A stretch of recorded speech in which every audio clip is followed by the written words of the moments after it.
안녕하십니까, 이진영입니다. 저는 지금 현재 중어 중문학 박사 과정에 재학 중인 학생입니다. 그동안 한문 공부를 하면서 제주와 관련된 몇 권의 책을 번역한 일이 있습니다.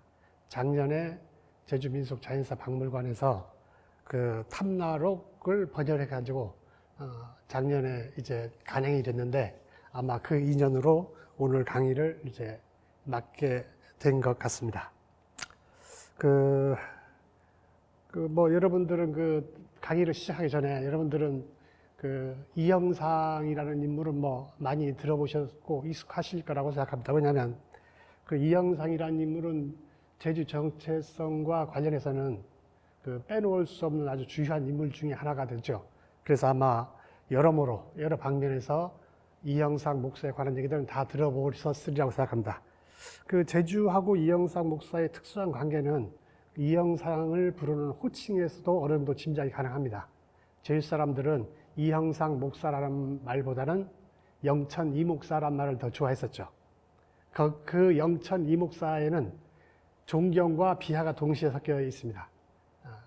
참 제주 도민들한테는 참 복잡한 양상을 보여주는 인물이죠. 그래서 이영상 목사는 숙종대, 그러니까 1702년 3월에 제주로 들어옵니다. 그래서 1703년 6월에 제주를 떠나죠. 물론 임기는 3월로 끝났습니다. 그때 이미 삭탈 관직이 됐거든요. 그런데도 제주에서 이것저것 처리할 일도 많고 해서 여름, 그러니까 6월쯤에 제주를 떠납니다. 이 탐나록이라는 저술은요, 제주에서 머문 기간을 헤아려보면 한 15개월 정도가 되는데, 그 기간에 마치 요즘처럼 말하면 일기 같은 겁니다. 예전 분들은 일기를 요즘처럼 쓰는 게 아니라 그날에 있었던 일에 대한 소회나 이런 것들을 시 또는 산문으로 기록해 놓죠. 그게 이 탐나록이라는 게, 그러니까 결과적으로는 병화 이영상이 제주도에서 있었던 15개월 동안 쓴 개인적인 사적인 기록입니다. 이 탐나록은 제주 정체성에 관해서 가장 중요한 기록 중에 하나인데요. 이 얼핏 보면 이건 일기이기 때문에 사실은 자세한 맥락이 드러나질 않습니다. 그래서 이 탐나록을 제대로 좀 이해를 하려면 이영상이 어떤 인물인지, 그리고 탐나록의 내용들이 구체적으로 어떤 방식으로 꾸며져 있는지, 이런 것들에 대한 사전 지식이 좀 있으면 감상하기가 훨씬 좋습니다. 그래서 오늘 강의는 대부분 아마 이영상은 어떤 인물인가에 설명하는데 아마 주된 부분을 할애하게 될 겁니다. 먼저 강의 기관을 좀 보시죠. 제목은 크게 탐나록을 통해 본 숙종대 제주라고 정했습니다. 사실 좀 욕심이 과한 제목입니다. 사실은 이영상 그리고 탐나록까지만 해도 사실은 양이 굉장히 버거운데, 그때 숙종대 제주까지 언급을 하겠다고는 했습니다만 내용이 많아서 될 수 있으면 해보긴 하겠는데, 중요한 부분은 순서대로 하여튼 시간이 주어지는 여건대로 해나가겠습니다. 첫 번째 항목을 몇 개를 나눴는데요. 1번에서 6번으로 나눴습니다. 1번이 병화 이영상, 그러니까 이영상이 어떤 사람인가를 설명하는 내용이고요. 2번은 탐나록, 탐나록은 어떤 저술인가, 이걸 설명하는 부분입니다. 그 다음에 3, 4, 5번 만남, 파국, 이별은요, 이영상이 제주도로 와서 제주를 떠날 때까지의 주요 사건을 기술하는 전체의 구성으로 보면 본론에 해당합니다. 그 다음에 6번 이영상과 제주 그리고 숙종, 이게 최종 결론이 되겠습니다. 첫 번째로 가보시죠. 병화 이영상입니다. 이거는 목관아지에 있는 사진, 그걸로 알고 있습니다. 인상이요, 굉장히 강렬하죠. 눈썹이 아주 강합니다. 그래서 인상이 아주 강하죠. 눈은 아주 부리부리하고, 약간 이렇게 사십기가 있다고 그러냐? 눈이 좀 쏠려 있죠. 그 다음에 유독 눈에 띄는 건 여기 인중을 보시면 인중이 굉장히 길고 홈이 깊게 피었습니다. 보통 관상 보시는 분들은 이런 거 보면 장수할 상이다 했는데, 그렇다면 관상은 맞습니다. 이분이 81살까지 하셨거든요. 조선시대 치고는 굉장히 장수를 한 분입니다. 일단 이제 저 차림을 가만히 보면요, 이 초상화 어떻게 스케치라고 볼 수도 있는데, 사실은 처음 이분을 딱 볼 때, 이 그림을 볼 때 들었던 궁금증은 뭐냐면, 이건 혹시 자화상일지 몰라라는 생각이 들었어요. 왜냐하면 지금 간편복이거든요. 생활복입니다. 망건 쓴 차림에다 그냥 두루마기만 걸치고 이제 그림을 그렸거든요. 그러니까 공식적인 그림은 아닙니다. 그러니까 자화상 쪽에 가깝지 않을까라고 생각했었는데, 족보를 뒤지다 보니까 이영상 목사의 형님인 이형직의 딸이 누구의 후실로 들어갔냐면 여러분들이 잘 알고 있는 공제 윤두서의 후실로 들어갑니다. 공제 윤두서라면 여러분도 잘 아다시피 뭐 대단한 화가였죠. 그 자화상 유명하잖아요. 그랬던 분이니까 혹시 그쪽이 아닐까 이렇게 추정은 해보지만 아직 뭐 단정지을만한 단서는 저도 찾지 못했습니다. 어쨌든 인상이 굉장히 부리부리하고 아주 강한 인상을 지녔다는 것, 그 정도가 눈에 띄네요. 기록에 보면 이영상 목사는 소롱계 남인계열로 분류가 되어 있습니다. 그런데 개인적으로 이번 강의를 위해서 족보도를 좀 뒤지다 보니까 사실 이영상 목사는 소롱계열의 남인이라기보다는 어떻게 보면 집안 전체가 원래부터 남인이었다고 할 정도로 남인과의 관계가 밀접합니다. 그래서 그 남인들의 족보만 따로 모아놓은 남보라는 책이 있습니다. 거기에 이영상 목사의 간문이 실려 있는 거 보면 예전에도 그렇게 생각했던 모양입니다. 그 다음 보실까요? 이 집안 내력을 좀 보시죠. 인물 관계들을 보면요, 크게 위쪽으로 있는 분들은 이제 교유했던 분들입니다. 그 다음에 저쪽 오명훈, 김진경, 송지교 이쪽은 인척 관계들입니다. 인척 관계. 그 다음에 이쪽 가까운 쪽으로 보시는 이쪽은 제자들 그룹입니다. 그리고 여기서부터 여기까지가 전부 그 가족입니다. 그 소롱계열이 아닐 공산이 크다는 게 어떤 거에서 알 수 있냐면, 이제 이영상 목사의 족보를 보기로 하겠습니다. 지금 빨갛게 박스 쳐져 있는 게 이영상 목사입니다. 여기에는 문과라고 되어 있고 참판이라고 되어 있네요. 그 다음에 형님이 이형직입니다. 그 이형직 밑에 보면요, 자가 있고 여가 있죠. 여 밑에 뭐라고 되냐면 윤두서라고 되어 있어요. 이게 바로 공제 윤두서입니다. 그러니까 이영사의 형님의 딸이 윤두서한테 시집 갔다는 뜻이죠. 그 다음에 아버지는 진사인 이주하입니다. 그 다음에 고조가 장형입니다. 이장형. 만기형 현감을 지냈습니다. 탐나록에도 보면 이영상 목사가 제주로 부임하는 과정에 이 만기형 현에 들러서 그 전에 할아버지랑 같이 근무했던 사람들을 찾고 서로 덕담을 주고받고 같이 놀았던 기록들이 나옵니다. 이 이영상 집안의 정치적인 어떤 색채, 요거를 가장 잘 드러내주는 사람은 바로 증조부인 이사민입니다. 음직이라고 되어 있네요. 그 다음에 밑에 보면 좌랑까지 지냈다는 기록이 있습니다. 이사민, 이분은요, 누구한테 장가를 들었냐면, 당시, 조형이라고 있습니다. 조경이라고 있는데, 그분한테 사위로 들어가요. 근데 그분이 굉장히 당시에 유명했던 분인데, 하나의 사건, 윤선도를 변호했다가 탄핵을 받는다는 기록이 나옵니다. 그 뜻은 윤선도라는 건 여러분들이 잘 아시다시피 남인 중에 남인이고, 조경이라는 사람이 윤선도를 위해서 변호를 한 일로 탄핵을 받던 걸로 봐서는 집안 전체가 처음부터 증조 때부터 철저히 남인과 아주 밀접한 관련을 가졌던 집안이다라는 걸 짐작할 수가 있습니다. 자세한 설명을 이제 해놓은 건데요. 워낙 자료들이 많아서 한꺼번에 보기가 어렵기 때문에 간단히 제가 이제 말로만 설명드리겠습니다. 아까 위에 보셨던 아버지 이주하가요, 집안에서 큰 게 아니라 누구의 손에 자랐냐면 제주 목사로 왔던 심연 목사의 부인 손에서 자랍니다. 그러면 심연 목사의 부인은 누구냐? 이영상의 왕고모가 됩니다. 그러니까 그런 인연으로 해서 이영상의 아버지인 이주하가 그 심연 목사 집에서 컸던 거죠. 그러니까 이게 어떤 결과가 나타냐면 여러분들은 그 남한 박물에 보면 광해군 이야기가 나옵니다.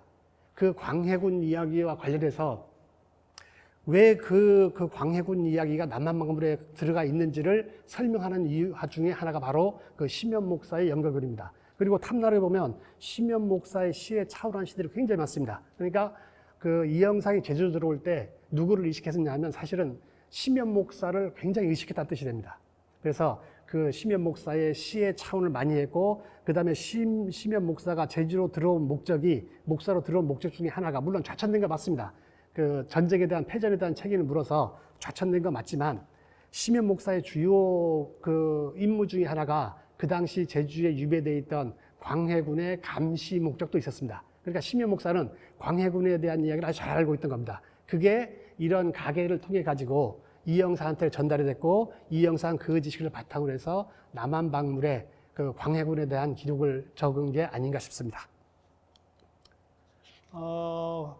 이거는 이 내용은 아까 족보에서 대부분 다 설명했던 부분들입니다. 그래서 간단히만 말씀드리면 위에들은 다 설명을 드렸던 부분이고요.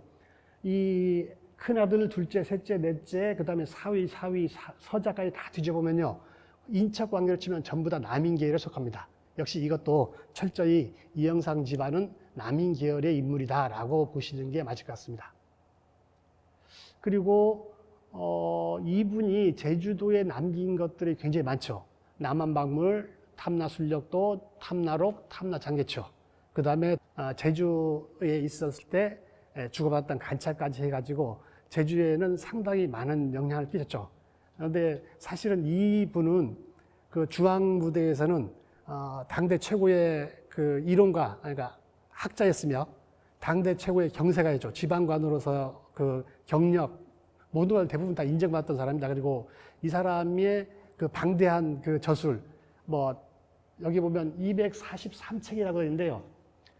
이건 요즘으로 봐도 이거 대단한 기록입니다. 한 사람이 무려, 요즘식으로 하면 이건 243권이라고 보셔도 됩니다. 243권의 책을 저술했다는 것은 공부를 무지했다는 뜻이죠. 이런 분이 제주도로 들어온 겁니다. 제주 목사로. 당시에는 숙종 영조 때까지도 일반적으로 제주 목사에 임명된 세 사람 중에 한 사람은 거부를 합니다. 부모님이 아프다든가 무슨 집안이 있다든가 해가지고 대부분 거부를 합니다. 그런데 이영상은 이런 대단한 학자이자 행정가인 이영상은 아무런 그 꺼리낌 없이 바로 제주도로 들어오죠. 그래서 그 이유를 한번 추론해 보겠습니다. 그 마지막으로 이 부분은 뭐냐면 요즘 최근에 이영상에 대한 연구 그 지점을 살펴보니까 이영상과 실학과의 관계가 있습니다. 잠깐 이전 자료로 잠깐 돌아가 보시겠습니다. 여기에 보면 여기 이만부라는 사람이 있습니다. 이만부. 이만부가 누구냐면요. 그 아버지가 이옥이고 그 이만부의 어머니가 여러분들이 잘 알고 있는 이수광의 증손녀입니다. 그러니까 이만부는 어떻게 보면 실학이라는 고리에서 아주 중요한 인물입니다. 이영상이 이만부와 함께 교유했다는 뜻은 이 실학 쪽에서 이영상의 위치를 다시 조정해야 될 필요가 있고 실제로 그런 논문 몇 개가 지금 나와 있습니다. 그런 쪽으로도 이영상은 참 대단한 인물이었던 건 틀림없습니다. 자, 이제 이영상과 탐나록에 대한 일종의 잠깐의 설명을 마쳤는데 정리하면 이렇습니다. 이영상은 당대 최고의 학자이자 경세가였습니다. 이건 당대 조정, 중앙에서는 다 인정받던 대목입니다. 그 다음에 어떤 분들은 또 이 음사에 대한 어떤 적개심 또는 그거에 대한 과감한 철폐, 이걸로 인해 가지고 이영상을 성리학적 근본주의자라고 보는 사람들이 있습니다. 그리고 아까 제가 설명했던 것은 남인들의 계보를 실은 그 족보에 이영상 집안이 실려 있다는 걸로 쳐서 이거는 남인 계열의 사람이다. 그 다음에 또 하나는 이형상이 누구의 후손이냐면 효령대군의 후손입니다. 그러니까 이영상은 그 종친의 일을 맡아봤던 사람입니다. 그래서 종친의 관계 활동을 많이 했던 사람이기 때문에 그 자기가 왕족의 일원이라는 자부심이 굉장히 컸던 사람입니다. 그래서 근왕주의자라고 분류할 수 있습니다. 그리고 아까 방금 전에 설명드린 이영상은 또한 실학의 원류 중에 한 사람으로 최근 인정받고 있는 추세이다. 여기까지 설명드릴 수 있습니다. 뭐 최고죠. 그 당시 남인들끼리는 자기들끼리의 관찰에서는 이 영상을 보고 당신은 가만히만 있어도 관찰사 정도는 충분히 할 만한 사람이다 라는 걸 인정을 받았던 사람입니다. 그렇게 그런 사람이 제주로 왜 들어왔을까? 뭐 여러 가지 이유를 들 수가 있을 겁니다. 그런데 저는 지금까지 설명된 몇 가지 사안을 가지고 합쳐서 이래서 제주로 들어왔을 거라는 걸 한번 추론해 보고자 합니다. 일단 남인으로 분류되죠. 남인으로 분류됩니다. 남인의 정서는요, 기본적으로 노론이나 서인 또는 소론과 좀 다릅니다. 남인의 가장 기본적인 정서는 근왕에 있습니다. 근왕. 임금을 보필하는 것, 도와서 좋은 나라를 이끄는 게 이 남인들의 기본적인 정서입니다. 하지만 노론 계열엔 좀 생각이 다르죠. 임금이나 자기나 똑같은 학자입니다. 성리학자죠. 단지 우열이 있을 뿐입니다. 그리고 맡은 임무가 왕과 신하일 뿐입니다. 사실은 노론 쪽에서 보면 대등한 관계를 지향하고 남인 쪽에서 보면 그래도 왕인데 하는 존왕의식이 있습니다. 그게 바로 남인과 노론의 차이겠죠. 그래서 저는 이 남인들이 가진 이런 특성, 근왕주의와 효령대군의 후손인 이영상의 연합이라고 봅니다. 그래서 증조 때부터 아마 남인들하고 그런 코드가 맞아서 그 남인들하고 밀접한 관계를 맺었던 게 아닐까 그렇게 생각합니다. 그래서 실제로 이영상이 그 임명을 받은 거는 2001년 연말쯤에 제주 목사로 내정이 사실은 돼요. 그런데 굉장히 말리는 사람들이 많았습니다. 특히 영천에 거주하면서 이제 거기서 사귀었던 그 학자들, 사람들은 가지 말라고 그랬죠. 거기 가서 뭐 할 거냐고 했는데 떨치고 들어옵니다. 그래서 스스로도 이렇게 얘기합니다. 뭐 제주로 들어온 모든 관리들은 스스로 환적이라고 그랬습니다. 저 환적이라는 뜻은 뭐냐면 벼슬살이 하는 귀양살이다 이런 뜻입니다. 환이 벼슬살이 할 환이거든요. 그래서 귀양갈 적이고, 그러니까 벼슬살이 하면서 귀양간다는 뜻이 환적이고요. 그 다음에 이 공식지적이라는 내 말은 이영상이 자신이 스스로 한 말입니다. 이거 자조의 말입니다. 스스로를 이제 달래는 말이죠. 저걸 풀면 이렇습니다. 나랏밥 먹는 귀양살이 이런 뜻입니다. 그러니까 봉급을 받는 귀양살이와 같다 이런 뜻입니다. 그 다음에 이영상이 제주로 들어올 때 그 당시 노론 사람들은 주로 어떤 식으로 비아냥을 했냐면 저 사람은 이영상은 벼슬이라면 마다하지 않을 사람 이런 식의 비난을 합니다. 이 말은 사실은 좀 전자란 말 같지만요. 실제로 어떤 의미를 가지고 있냐면 여러분들 우리 속담에 저 사람은 공짜라면 양재물도 먹을 사람 이런 식으로 얘기를 하죠. 그 말하고 거의 같은 수준의 비아냥입니다. 그 말이. 어쨌든 이영상은 이런 그 친구들의 만류, 그 노론계열 사람들의 경멸, 비아냥을 무릅쓰고 남들이 다 꺼리는 제주로 들어옵니다. 1702년 3월입니다.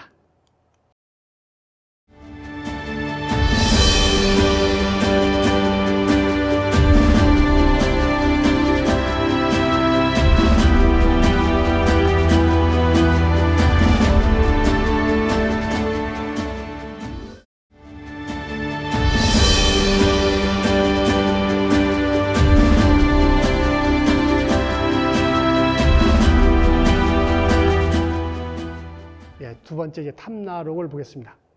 탐나록은 아까 말씀드렸다시피 1702년 3월에 제주도로 와가지고 6월에 파직되어서 후연정으로 돌아가까지 약 15개월 동안의 사적인 기록입니다. 이건 공식적인 기록이 아니라 사적인 기록입니다.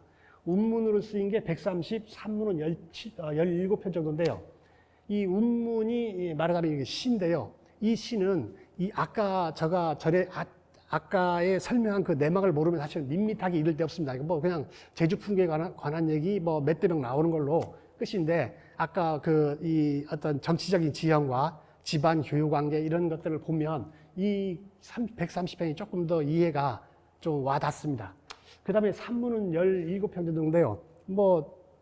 전문 같은 것도 있습니다. 임금한테 올렸던 전문 같은 것도 있는데 대부분은 제문이 참 인상적입니다. 이영상 목사는 운문 시는요, 좀 재능이 조금 딸립니다. 그러니까 어떤 정도냐면 대꾸 위주로 시를 아주 철저하게 아주 짜임새 있게 짜긴 하는데 약간 시적인 감성은 좀 떨어지죠. 그런데 그 감성이 어디서 발휘되냐면 산문에서 발휘됩니다. 산문은요, 이건 시하고 차원이 다릅니다. 산문은 굉장히 그 사람을 감동시키는 측면이 있습니다. 그러니까 이분은 문학적이어야 될 부분에서는 이성적이고, 오히려 이성적이어야 될 부분에서는 굉장히 감성적입니다. 굉장히 특이한 분입니다. 이런 분이 또 한 분 있습니다. 제주 목사 중에 1800년대 중반에 제주 들어왔던 이원주 목사가 그렇습니다. 이원주 목사의 탐나락을 보면은요, 시는 별로 볼 게 없습니다. 이영상 목사가 똑같이 대를 정확히 맞추고 구성은 아주 탁월합니다. 근데 사실은 이원주 목사의 탐나락에서도 가장 그 빼어난 부분은 제주도로 들어오는 그 과정을 기록한 그 산문입니다. 수필처럼 된 부분인데 그 부분은 상당합니다. 굉장히 문학성이 높죠. 역시 그 이영상 목사도 같은 이씨가 아닌데 그 경향이 굉장히 좀 비슷합니다.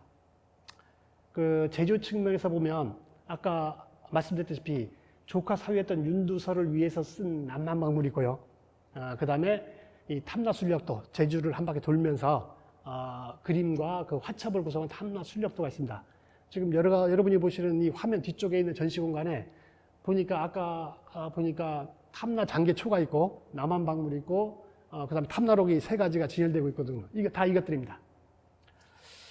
이제 이 탐나록의 성격을 규정하는 부분인데요. 아까 말씀드린 대로 아까 남인이란 코드, 근왕주의, 그 다음에 효령대군의 후손, 왕가의 이론이란 자부심, 요 4개를 합치면 요 마지막 문장이 됩니다.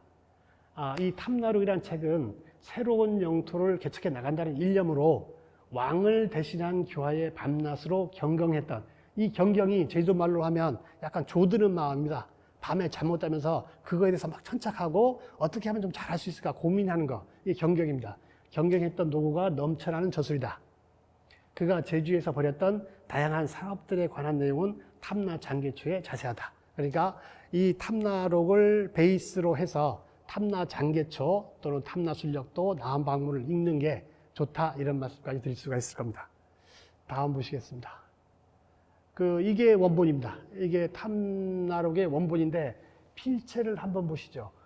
이런 것들은 그냥 이 원본은요, 아마 필사를 부탁했습니다. 글씨를 좋은 사람한테 부탁해서 필사를 했을 것이고, 이 고친 부분 있죠. 고친 부분은 이 글씨를 한번 보시죠. 이게 저는 개인적으로 이영상 목사가 직접 첨작을 한 게 아닌가 싶습니다. 자, 어떻게 보세요. 이 글씨들이 보면 날카롭지 않고 뭉툭하죠. 뭉툭하고 좀 글을 잘 쓴다기보다는 약간 좀 묵직하다는 느낌이 있죠. 이거하고 여기 했던 요거하고 필체가 제가 보기에는 거의 비슷하게 보입니다. 그래서 아마 필사는 다른 사람한테 맡기고 교정은 자기가 직접 한 게 아닌가 싶습니다. 여기 보면 이거 첫 번째가 이 민흥도인데요. 민흥도가 누구냐면 그 남인의 거두죠. 미남 민희, 미남의 아들인데 아마 양자 가서 간 사람인데 이 집안이 박살이 납니다. 숙종의 황국 정치로 거의 집안이 이제 도륙이 나죠.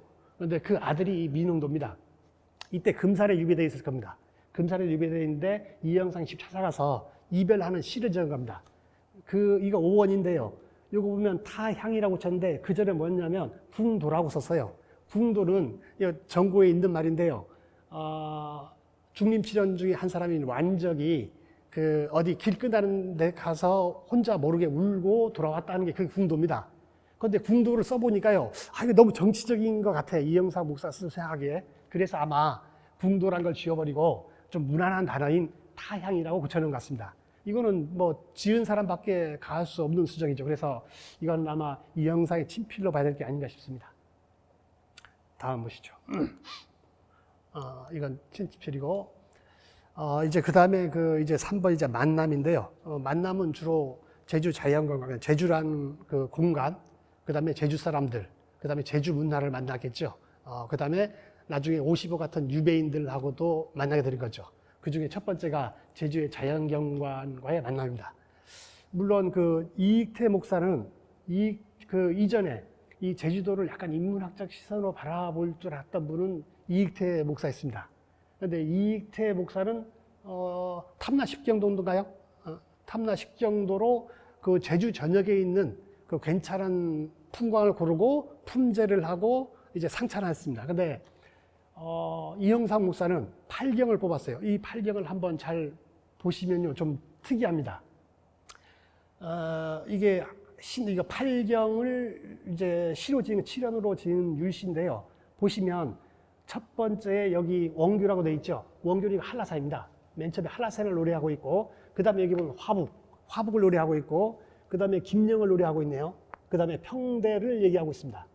그 다음에 어등포를 얘기하고 있고, 그 다음에 우도를 얘기하고 있습니다. 그 다음에 조천을 얘기하고 있고, 세화를 얘기했습니다. 이거를 제주도에 8개 아주 빼어난 그 경치다 해서 8경이라고 부르고 있는데, 공통점이 있죠. 이게 전부 지역적으로 어느 쪽에 쏠려 있습니까? 그렇습니다. 제주 동북 쪽으로 몰려 있죠. 그러니까 이게 저희한테는 하나의 미스테리고, 그래서 저 개인적으로는 어떤 추론을 해보냐면, 호연정의 풍광과 혹시 비슷한 게 아닌가. 왜냐하면 지금 다 이거 공통점이 뭐냐면 한라산을 빼면 전부 물가의 풍경들이 아름다운 곳이에요.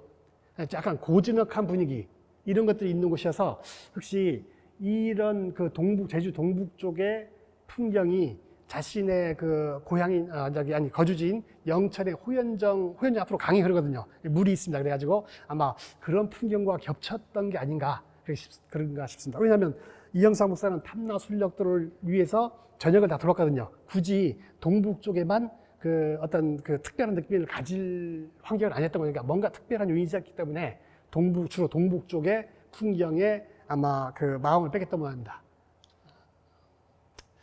그 다음에 이제 이 당시 이영상 목사가 제주도 왔을 때 제주도의 상황을 좀 아셔야 되는데요. 요즘 학자들은 이제 이 당시의 구휼이 단순히 그 조선에 국한된 게 아니라 전 세계적인 이상기후의 한 부분이었다라는 걸 인정하고 있습니다. 그걸 소빙학이라고 얘기하던데, 여기에 보시는 경신대기글은 현종 때죠. 현종 때 엄청나게 날씨도 나빴고 이상기후에 시달렸고, 그 다음에 역병이 굉장히 심하게 돌았습니다. 그래서 거의 굉장히 큰 고독을 치렀죠. 그 다음에 을병대기근, 이것도 유명하죠. 이것도 아주 유명합니다. 이건 숙종 때 생겼던 기근이가 1900년대 말에 생겼던 거니까 중반 후니까 이영상 목사가 오기 전에 바로 그 전까지입니다. 그 전까지도 이렇게 상당히 이상기후가 심해서 제주도는 최악의 시간을 보내고 있던 것이죠. 그리고 그 승정원 일기, 숙종대 승정원 일기를 제주 관련 기사를 보면요, 대부분이 다 이 구휼에 관한 기사입니다. 구휼에 관한 기사. 그만큼 제주도 상황은 최악이었습니다. 그 다음에 이영상 목사도 직접 그 탐나 장계초에 보면 제주 태풍 피해 진정계까지 올릴 정도로 제주도는 일로 절로 굉장히 힘든 시기였습니다. 그래서 이게 시들을 이제 한 3편에서 한 첫 번째 연만 뽑아왔습니다. 이거 같은 시가 아니라 전부 시의 첫 구절만 따온 겁니다. 이쪽만 보면, 이거 보시죠. 성풍, 장우, 기시청. 그러니까 비린바다. 이게 바다 내용이죠. 비린바다. 장기 낀 비. 어느 때 게일런가. 그러니까 날씨가 그만큼 나쁘다는 얘기입니다. 이런 시가 계속 나와요. 그다음에 이것도 질리게 보내, 뭐를. 이거 매우, 이거 흑비입니다. 요즘 말하면 황사비 같은 거죠. 질리게 본다, 뭐를. 이 황사비를 질리게 본다. 그리고 많지 않다. 뭐가? 갯날이 많지 않다. 파종해야 되는데 날이 안 개니까 파종을 할 수도 없고 아주 곤란한 상황입니다. 그 다음에 이제 이영상 목사가 최종적으로 이 제주 자연환경 날씨에 대해서 이런 말을 합니다. 맨 위에 있죠. 차방풍토 겁훈청. 이 동네의 풍토가 맑고 개는 게 참 겁이 나는구나. 그만큼 그 이영상 목사가 부임했을 때 제주의 자연환경, 특히 날씨는 최악이었고 제주 사람들의 삶도 거의 최악이었습니다. 그래서 숙족에 의해서 제주가 이제 구휼이 됩니다. 그러니까 그 전까지의 제주 사람들이 조선을 바라보던 입장과 숙종대 이 대대적인 구휼이 이루어지면서 제주 사람들이 숙종을 바라보는 조선을 바라보는 시각이 달라졌어요. 그러니까 어떤 식으로 하냐면, 숙종이 승하자 제주 사람들이 직접 이런 식으로 하는 조문을 한 거죠. 직접 상경해서 그 조문을 합니다. 숙종을 조문하는, 이런 일은 전혀 없었던 일이거든요. 왜 그러냐면 바로 이런 배경 하에서 그렇게 이루어진 것이고, 그 광경을 어렸던 영조가 받고, 연인군이었죠. 연인군 시절에 영조가 받고, 그 영조도 제주 사람들을 눈여겨봤던 거죠. 아, 이 사람들은 은혜를 아는 사람들이구나. 그래서 영조도 제주로 지방관을 보낼 때는 굉장히 신경을 많이 써요. 좀 가려서 뽑아서 보내라는 말도 하고 굉장히 제주에 관심이 많습니다. 그래서 제주 목사를 지냈던 승지를 불러서 이제 다시 그 제주 상황을 묻거나 하는 애정이 상당히 많습니다. 그리고 그대로 영조를 이어받은 정조도 역시 제주 사람들한테 특별한 유능 같은 걸 많이 내리면서 특별한 관심을 보여줬습니다. 바로 이런 그 선상에 속합니다. 그 다음에 그 이영상 목사가 제주 자연 환경을 만나면서 늘 하는 말 얘기했습니다. 굉장히 이 제주를 그 영주로 바라보는 시각을 아주 강하게 드러냅니다. 그러니까 아주 강한 신선상을 보여줍니다. 시를 보실까요? 그 교례리 쪽에 대렵을 갖다가 상서로운 사슴을 잡았습니다. 이 시가 어떻게 보면 이 탐나록에 있는 시 전체 중에서 가장 이영상의 기질을 잘 보여줍니다. 한번 이거는 아주 재미있는 시입니다. 한번 보시죠. 생금서록 그 상서로운 사슴을 사로잡다, 살아있는 채로 잡다 이 뜻인데요. 천하기 남자, 천하의 빼어난 남자, 이거 누구를 얘기하겠습니까? 자기입니다. 예. 그러니까 앞에 생략이 되어 있습니다. 여기 나는 천하에서 제일 가는 남자, 제일 잘하는 남자 이런 얘기입니다. 그 다음에 인간 절승구죠. 절승구라는 것은 가장 빼어난 동네라는 뜻입니다.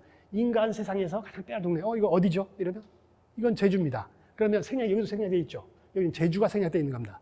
제주는 인간 세상에서 가장 빼어난 동네 이런 겁니다. 그러니까 여기는 나가 생략되어 있고 여기는 제주란 말이 생략되어 있습니다. 그게 어디로 연결되냐면 이게 상봉입니다. 둘이 만났다. 그러면 누가 만났다는 겁니까? 이영상 제주 목사와 제주라는 자연 환경이 만난 겁니다. 이 상봉은 응유수, 응당, 운명이다라는 겁니다. 운명. 이건 여러분 알고 있는 유행가 가사에 너와 나의 만나온 운명 뭐 이런 가사 있지 않습니까? 그 얘기 그대로입니다. 그 다음에 마지막에 보면 혈록 고쟁추. 그래서 이 사로잡은 이 서록이 아마 혈록이었던 모양, 검은색 사슴이었던 모양입니다. 이것도 전설이 있는 건데 혈록은 500년을 살아야 혈록이 되는 걸로 알고 있습니다. 나중에 더 지나면 백록도 되고 뭐 이렇게 되는 걸로 알고 있는데, 그래서 이 혈록은 고를 이제 요걸로 대우를 봐서 이건 일부러라고 풀면 혈록은 일부러 다투어 달아나는 척 했지. 이 말은 무슨 뜻입니까? 막 도망가는 척 했지만 실제로 잡혀주길 원했다는 얘기입니다. 누구한테요? 이영상한테요. 그러니까 이렇게 혼자서 이런 약간 너무 이제 교만한 또는 뭐 약간 이런 식으로 말하면 유행하는 식으로 말하면 너무 자기 잘난 척을 심하게 하는 이런 시를 지을 정도로 이렇게 아주 호쾌하기도 한 측면이 있는 사람입니다.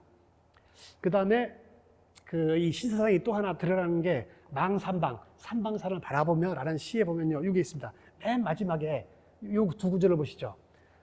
청전 도복 빈 왕래 들으니 도복 입은 사람이 빈번하게 왕래한다 하는데 라는 걸 전해 들으니 응후 진선 이사군, 여기에 이사군이 이영상입니다. 사군은 목사의 예칭이니까요. 아주 예스러운 별칭이니까 이사군이니까 이영상입니다.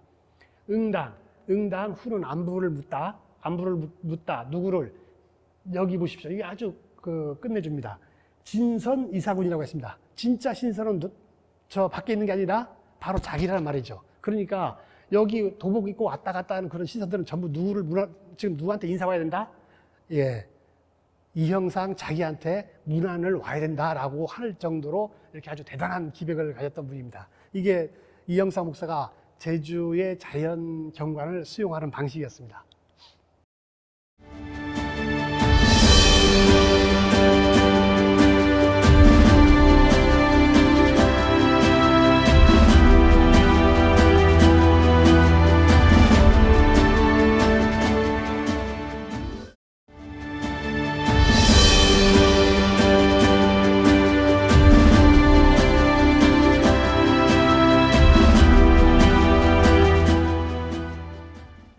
자, 이제 제주 사람들과의 만남도 가장 이 부분이 가장 지금까지도 쟁점이 많이 되고 논란이 많고 이것저것 말이 많은 대목입니다. 제주 사람들과의 만남인데요. 일단 지금까지 번역된 걸로 보면 풍운 내오단 등 예에 어긋나는 일을 과감하게 철폐했습니다. 뭐 음사 철폐라고 그러죠. 삼성혈이 어디 있으냐면 여기 지금 지금 있던 자리에 있었는데 그걸 이제 고령밭으로 옮겨줍니다. 옮겨주고 삼성사를 세워주고 제문을 써줍니다. 그 다음에 이게 특이합니다. 동관 왕묘를 확장 이전하는 것을 허락을 받아냅니다. 이 동관 왕묘가요, 알다시피 서울에 가면 동묘라고 있거든요. 마찬가지입니다. 이게 관우를 모신 사당이에요. 근데 지금은 이 흔적을 찾을 수가 없습니다. 어떻게든지 알 수가 없어요. 어제 이 형상이 동관 왕묘를 이제 중사하겠다고 해서 허락을 받긴 받았는데 그 다음에 진행은 그 이상은 기록에 나오지 않습니다. 그래서 이거는 모릅니다. 근데 어쨌든 이렇게 많은 일들을 했던 이유는 제주를 완벽하게 제주 사람들의 인식을, 마인드를 바꿔놓고자 하는 그 의도가 있었기 때문입니다. 그거는 어떤 분들은 그래서 이 사람을 뭐 성리학적 원리주의자 뭐 이렇게 얘기하는 것이고, 어떤 사람들은 또 어떤 그 교화의 한 방향이라고 보는 분들도 있죠. 그래서 이 부분에 대해서는 아직도 제주도에서는 여러 분야에서 이 영상에 대해서는 굉장히 비난이 빗발치는 부분이 바로 이 대목이기도 합니다. 자, 어쨌든 결론적으로 마지막 문장입니다. 결론적으로 그 두 번째 줄, 요컨대 그는 제주 민중을 성리학적인 질서 안으로 본격적으로 그리고 제도적으로 완전하게 편입시켜서 명실상부한 왕의 신문, 바로 이 대목입니다. 왕의 신문으로 교화하려던 인물이다. 이래서 저는 근왕주의자라고 보는 겁니다. 그 다음에 이영상이 본 제주 사람들인데요. 이 시는 아주 재미있어서 하나 갖고 왔습니다. 이영상 이전에도 유배인들이나 제주 목사, 많은 분들이 제주도 와서 제주가 워낙 특이하니까 뭐 기록으로 참 많이 남겼습니다. 대부분 이 시에 있는 내용들이 아마 그 이상도 그 이하도 아닙니다. 근데 몇 가지 좀 특이한 부분이 있어서 한번 살펴보겠습니다. 첫 번째로는요, 섬이 명구인지라, 아까 명구 설명했죠. 명구는 굉장히 뛰어난 자연 경관을 가진 땅이란 뜻입니다. 명구인지라 땅은 더욱 가고, 이건 뭐 제주의 자연 환경을 얘기하는 것이고요. 두 번째, 문제 모자라도 무죄는 빼라네. 이게 무슨 뜻이냐면요, 사람들은 공부는 안 하지만 칼싸움은 잘한다는 뜻이에요. 그러니까 이건 살짝 저는 읽을 때 무슨 생각이 드냐면, 문제 모자라도 무죄는 빼어나네. 이거는 이형상 목사의 편견일 수도 있습니다. 왜냐하면 사실은 제주 사람들이 부족한 정보량을 가지고도 유배인한테 교육받아서 과거에 급제하는 거 보면 제주 사람 머리 자체가 부족했던 게 아닙니다. 이 공부를 시킬 수 있는 인프라, 그런 게 부족했기 때문인데, 근데 이 무죄는 사실 말 타고 하는 게 대부분이니까요. 사실은 뭐 제주는 말의 동네니까 당연히 이렇게 보이긴 하지만 이 역시 좀 이영상 목사의 성급한 일반화의 오류가 아니었나 싶습니다. 그 다음에 이거 휘파람으로 소를 몰아 모든 맛을 밟아줘야 하고, 이거 많이 나오는 대목이죠. 제주는 화산투에서 밟아줘야 됩니다. 파종을 하면 꼭 밟아줘야 되고, 그걸 얘기하는 것입니다. 절구제도 노래가 있는데 모두가 사투리 나네. 이것도 역시 특이하니까 적어놓았던 것이고요. 자, 이 부분 좀 이제 요즘도 많이 논의가 되는 부분이죠. 여인네들은 등짐지고 물질하는데 남자는 도리어 한가하네. 이건 여자들은 부지런히 사는데 남자들은 한량처럼 논다, 이런 말입니다. 이때도 그게 있었나 봅니다. 그래서 이 풍속에 대한 이 영상의 결론은 이렇습니다. 백성들 공궁한데도 또한 사찬이 풍속이 부박한 것일까? 이 부박 역시 이 영상에 견해가 들어가 있는 거죠. 자연 환경의 문화란 건 어차피 자연 환경에서 생존의 방식을 찾아서 만들어진 게 문화거든요. 근데 그 부분은 다 이제 무시해버리고 이제 부박하다라고 이제 얘기를 해버리는 거죠. 그 다음에 사시사철 가지고 입으며, 이거는 가지고 쓴 사냥바치들, 우리 예전에 제주 사람들이 주요 수입원 중에 하나인 아마 사냥하는 사람들을 얘기하는 것 같습니다. 그 다음에 마지막 누가 우통 벗고 잠방 입은 이들의 수시 말아주랴. 이거는 뭐 제주민들을 위로하는 이제 예의상 멘트인 것 같습니다. 어쨌든 이 토풍, 이 지방의 풍속이라는 이 시에는 기존의 이영상 목사 이전까지 우리가 제주의 특징이라고 할 수 있는 거의 모든 것들이 다 들어가 있어서 한번 시를 골라봤습니다. 다음엔 다시 역시 음사 회철에 관한 내용인데요. 이거는 탐나 순력도 검포 배운 중 한 폭입니다. 건포란 것은 건의포를 얘기하는 거죠. 바로 그 지금 제주항 그쪽인데요. 배은은 은혜, 임금의 은혜에 배려한다 이런 뜻인데 여기에 보면 여기 사람들이 쭉 몰려서 이렇게 그 북쪽 임금이 있는 그 곳을 향해서 절을 하고 있고요. 뒤 배경은 뭡니까? 불타고 있습니다. 절과 당들이 불타고 있습니다. 그러니까 이거는 시간적으로는 떨어진 거지요. 불타는 시점과 승리를 선언, 건포배운한 시점은 당연히 떨어져 있겠죠. 그런데 한 폭의 그림에 싹 담아놓은 겁니다. 그러니까 아주 극적이죠. 그리고 개인적으로 이쪽 불타는 건 혹시 여러분들 그런 필름을 보셨는지 모르겠지만 그 4.3 사건 때 오라리 토벌 작전할 때 오라리가 불타는 필름이 있어요. 이것만 딱 가리면은요, 처음 이 그림을 딱 볼 때 그게 그 오라리 방화 사건 그게 생각났던 거예요. 그러니까 그 당시에 제주도 민들이 받았던 충격이 만만치 않았을 거구나 이런 것까지 짐작케 합니다. 마찬가지로 이 음사회철도 아까 그 이영상 목사의 내면과 정치적 경향을 좀 알면 좀 이해가 가능한 게 뭐냐면 그 이영상 목사는요 사실은 제주도 정체성인 당 자체에 대한 증오가 없었어요. 그 다음에 불교 자체에 대한 증오도 없었어요. 탐나록에 보면요 불교 그 보문사타에서 가가지고 아주 그 보문사의 그 허물어진 걸 애석해하는 시가 있거든요. 마찬가지입니다. 제가 볼 때 이영상이 미워했던 건 당과 불교 그 자체가 아니라 제가 보기에는 당을 빌미로 불교를 빌미로 서민들의 등을 쳐먹는 사람들이 존재가 있다는 거죠. 그걸 뭐라고 얘기냐면 당한이라고 했습니다. 그러니까 당에 기거하는 그 한자가요, 이 산의 한자인데요. 이게 좀 뉘앙스가 좋지 않습니다. 굉장히 부정적인 뉘앙스입니다. 그러니까 놈이란 뜻이에요. 당에 있는 놈이란 뜻이에요. 그러니까 이영상이 미워했던 것은 연불 못하는 중이었고 당에서 먹고 사는 그 당한이었습니다. 이 사람들은 이영상도 그렇게 얘기해요. 야, 스님인데 연불을 해봤는데 연불을 못해요. 전혀 관련이 없는 사람이 그거에 들어와 있다는 뜻이고 당도 마찬가지예요. 당을 통해서 이 서민들의 고혈을 빨아먹는 존재, 그들을 미워했던 것이지 불교 자체나 당 자체를 미워했던 것 같진 않다는 게 저의 개인적인 생각입니다. 다음은 그 이영상이 제주도에 끼친 많은 영향 중에 하나로 이 물옷을 입혔다라고 하는데 저는 아직까지는 이 정확한 기록을 찾지를 못했습니다. 그래서 제가 이 그림을 가만히 보는데 좀 재미있어서 이 그림을 갖고 왔습니다. 왜 그러냐면 지금 용현 한가운데서 이제 기생과 악공들을 대동하고 지금 연회를 베풀고 있거든요. 지금 유람을 하고 있어요. 그런데 자 화면 구성 한번 쫙 보세요. 거의 절반 이상이 절반 이하로 줄어들었어요. 그리고 뭐가 들어와 있냐? 이쪽에 들어와 있죠. 이쪽에 그림에. 이 바다에 지금 작게 보이는 게 뭐냐면 해녀들입니다. 태화과 해녀제가 그려져 있어요. 그래서 일부러 숫자를 세봤어요. 한 4개 정도, 해녀 4분 정도가 물질을 하고 있더라고. 해녀 숫자와 태화 숫자가 똑같더라고요. 그러니까 이거는, 그리고 그 자세들 있잖아요. 헤엄칠 자세들이, 굉장히 이거 많이 봐본 사람이 아니면, 그리기 힘들 정도로 좀 디테일이 살아있는 걸 봐서, 이거는, 지금 이영상 목사가 용인에 와서 논일고 있는데, 굳이 이 그림을 이렇게 비중이 넓게 넣은 이유가 뭘까? 혹시 이영상 목사가 해녀들한테 최초로 물옷을 입히게 한 그 인물이 맞다는 것을 보여주는 하나의 근거가 되지 않을까 싶어서 그런 측면도 있는 것 같습니다. 그래서 아마 김남길이란 이 그림을 그린 사람은 그 사정까지 알고 넣은 것까지는 모르겠습니다만 어쨌든 그림의 절반 이상이 해녀를 그린 걸로 봐서 혹시 그 이영상 목사가 제주 해녀들에게 옷을 입혔던 첫 번째 사람이 아닌가 싶기도 합니다. 자, 그 다음에 이제 유배인 55과의 만남인데요. 이게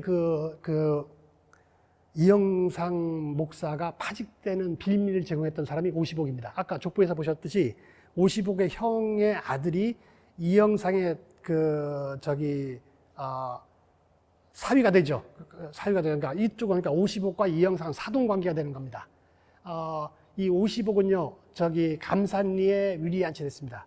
마찬가지로 여기 보면 여러분들이 잘 아는 유명했던 사람들이 많습니다. 민홍도, 아까 민창도, 그 다음에 심중량, 심필청, 이봉징, 이진유, 이 남인 계열 사람들이 거의 황국으로 거의 유배되어 있던 시절입니다. 그래서 이영상이 제주 목사직을 이제 거절하지 왔던 이유 중에 하나도 역시 이 남인들을 이제 경제적으로 보조를 하기 위한 측면도 있다는 것까지 같이 짐작할 수 있는 대목입니다. 자, 이건 그냥 하나의 해프닝인데요. 이게 탐나 순력도 구원방구라는 게 건데 이게 11월 6일 날 작성된 겁니다. 근데 다음 거를 한번 보시죠. 이건 11월 10일이죠. 그러면 4일입입니다. 그렇죠? 7, 8, 9, 3일입이네요. 이게 대정적이죠. 그럼 아까 55기 어디에 유배되어 있었냐면 감산 대정년 감산리에 유배되어 있었다고 그랬죠.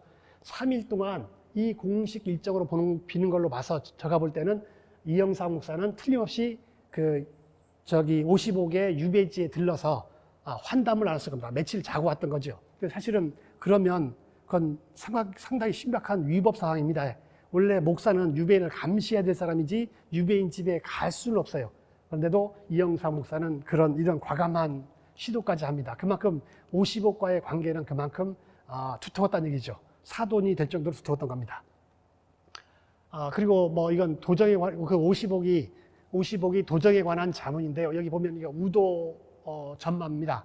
이거는 55기 가라고 코치한 겁니다. 우리 이제 좀 자문을 한 거죠. 왜냐하면 채인말을 우도에 가서 빨리 구해놔라 라는 관찰이 있습니다. 자, 그 다음에 탐나순력도에도 그 55기에 관한 얘기들이 많이 나옵니다. 이 관찰해 보면 그 탐나순력도를 제작하게 된 동기가 바로 이겁니다. 친지 부득견 그 성사. 친지들이 그 성사 아주 대단한 이게 탐나순력도 그 교례 대렵을 얘기하는 겁니다. 그걸 볼 수 없기 때문에 돌아와서 화공에게 그 모사하게 시켜서 그리게 하는 것이 어떠하냐. 이게 55기 얘기한 겁니다. 그래서 이걸 바탕으로 제주도가 지금 아주 귀한 자산인 탐나순력도의 탄생도 55기 깊게 개입되어 있다는 걸 알 수 있습니다. 그 다음에 여기 밑에 이 부분인데요.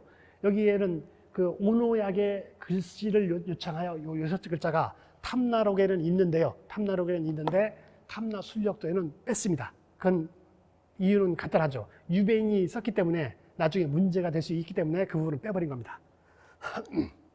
자, 이게 이영상 목사가 이제 삭탈 관직된 바로 그 관찰입니다. 자, 보시죠. 여기 두 번째 가든 이건 이쪽은 안부를 묻는 얘기입니다. 영후 여하 영감의 안부가 어쩌신지요? 제 아우는 치오 그러니까 읽기만 해도 치오 오대 급 유항 푼계중 이게 바로 그 이영상 목사의 파직의 빌미입니다. 그걸 이제 자기가 이제 다른 사람한테 얘기하고 있는 거죠. 영감의 안부는 어쩌십니까? 저는 오대감이라는 50억을 얘기합니다. 50억과 유항, 당시 제주도에 유배와 있던 유항이 있습니다. 유항을 어디에? 푼계중에 두었습니다. 바로 이 내용입니다. 이것 때문에 이영상은 이제 제주도를 떠나야 되는 겁니다. 보시죠. 그러니까 바로 그 노론 계열의 인사인 대사관이었던 이건명이 탄핵을 시작합니다. 이건 아주 내용이 아주 직격입니다. 이렇게 돌아가는 게 없어요. 아주 그냥 바로 써버립니다. 이렇게 써버리죠.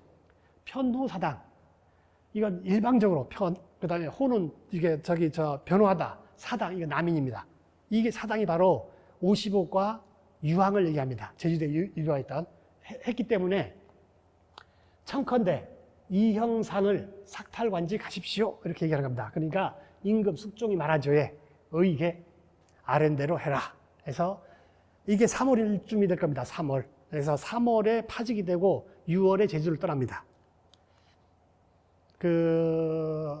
이제 이영상이 제주를 떠날 때 가장 애석해한 사람은 역시 55기였죠. 왜냐하면 자기를 이제 돌봐주던 사람이 이제 떠나게 되니까, 그리고 사돈인데 떠나게 되니까 이제는 굉장히 서운했을 겁니다. 그래서 탐나록에 유일하게 다른 사람의 시가 없는데 이 55개 시는 이제 여기다 그냥 실어놨습니다. 읽어보면 참 애절합니다. 애틋하고 애절합니다. 이거 한번 볼까요? 이 대목은 첫 번째 이 수련은 정말 아름답습니다. 유유한 이별에 하는 푸른 바다처럼 깊은데 북쪽 포고 돌아보려는데, 이거 무슨 뜻이냐면 지금 한라산이 이렇게 있으면요, 지금 55권 이쪽에 있고 지금 이 영상이 배 타고 가는 데 저쪽입니다. 그러니까 내가 고개를 돌려도 볼 수 있냐면 볼 수가 없죠. 왜냐하면 한라산이 막고 섰기 때문입니다. 그 대목입니다. 북쪽 포고 돌아보려는데 한라산이 막아섰네. 그러니까 당신 떠나는 모습을 지금 못 보겠다 이 말입니다. 이 부분도 재미있습니다. 마지막 이제 돌아가면 호연정으로, 영천의 호연정으로 돌아가겠죠. 호연정에서 책 읽고 검은고 타는 즐거움 누리시더라도 적어도 감산, 이거 대정현 유배지입니다. 감산의 늙은 벗 정도는 기억해 주시길. 아주 애틋합니다. 자, 그리고 이제 이번 강의의 최종 목표인 숙종까지 얘기를 해보자 하는 건데, 조선조 임금 중에서 제주도를 위해서 시를 써준 임금들이 그렇게 많지 않은 걸로 알고 있습니다. 이거는 숙종이 직접 제주도를 위해서 써준 겁니다. 아까 말씀드렸다시피 제주 사람들은 숙종의 덕을 굉장히 많이 받습니다. 구유를 했기 때문에 굉장히 숙종에 대한 의미가 남달랐고, 숙종이 승하자 제주 사람들이 올라가서 조문할 정도로 숙종과의 관계가 특이했고, 숙종 역시 제주도를 위해서 이런 시를 써줍니다. 보면 상당히 제주도에 대한 관심이 많았다는 걸 알 수 있어요. 외진 바다 멀리 있어 탕나라 하는데, 이렇게 탕나. 옛날 제주도 이름도 쓰고 있죠. 큰 바다 망망에 아득함 끝이 없다네. 그 다음에 여기는 뭐냐면 지금까지 제주도가 조선의 기여한 공로를 설명해 줍니다. 귤과 유자를 바쳤죠. 공물을 바쳤으니까 이거는 신선의 과일과 같고, 말을 바쳤죠. 말들은 준마 종자가 많지라고 공을 칭송해 줍니다. 그 다음에 다음 치사하는 게 바로 이 한라사인데요.